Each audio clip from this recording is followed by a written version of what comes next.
In this lesson, we will explain the information that you can expect to receive prior to departing and when arriving at a controlled aerodrome.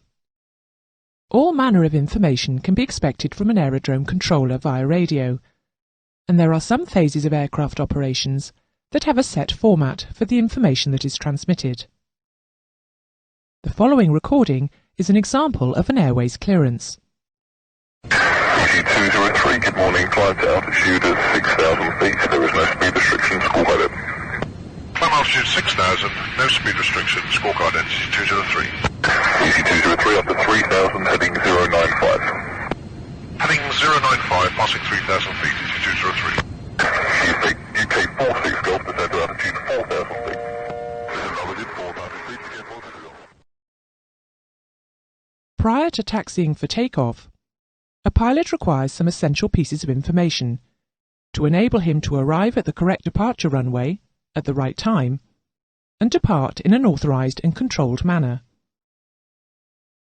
The aerodrome controller will pass a pilot the following: the runway in use. This term is used by controllers to indicate the runway considered to be most suitable at the time, for use by the types of aircraft expected to land or take off.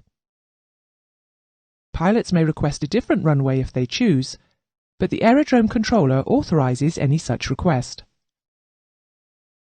The current surface wind direction and speed and variability, the QNH altimeter setting, and the QFE altimeter setting, if asked for, the air temperature, the current visibility in the direction of takeoff and initial climb, or current runway visual range, known as RVR, the correct time.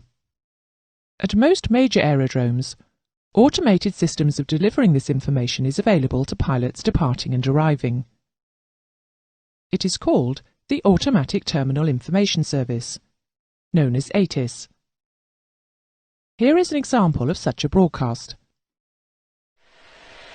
Weather times at 1350 GD, runway 01, right hand circuit, helicopter carrier 1, left hand circuit, surface winds light and variable, visibility 10 kilometers with no weather, cloud view 3,000 feet, voice on outside air temperature plus 13, dew point plus 5, Fox QNH 1025, QFE 1015, ground movement control is closed, all initial contact looks at ATC, confirm QNH and information hotel received.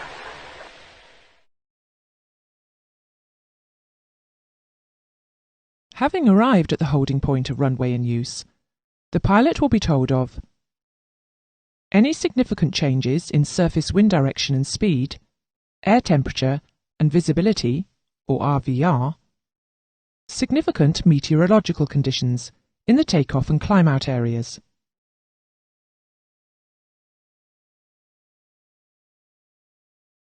Upon arrival at an aerodrome, a pilot entering the traffic pattern will be told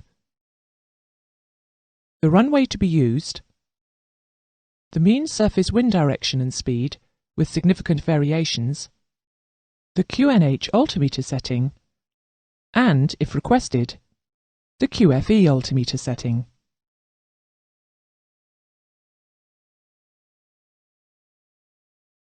You will recall that whilst operating under visual flight rule conditions on the ground or in the air, it is the pilot's responsibility to avoid collisions.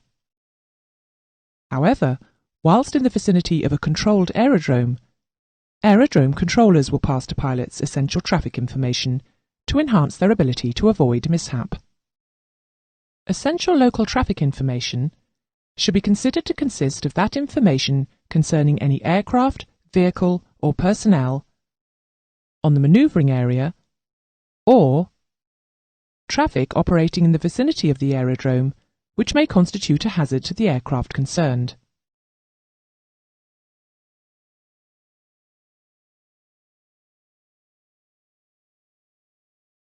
An important job of the aerodrome controller is to inform pilots of the aerodrome conditions.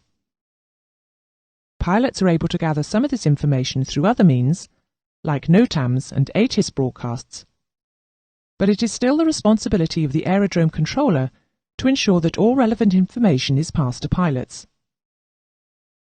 the information passed will include aerodrome construction or maintenance work on or adjacent to the movement area, rough or broken surfaces on the runway, taxiway or apron, snow, slush or ice on the runway, taxiway or apron, water on the aerodrome movement surfaces, snowbanks or drifts, any temporary hazards, any lighting failures, any other pertinent information.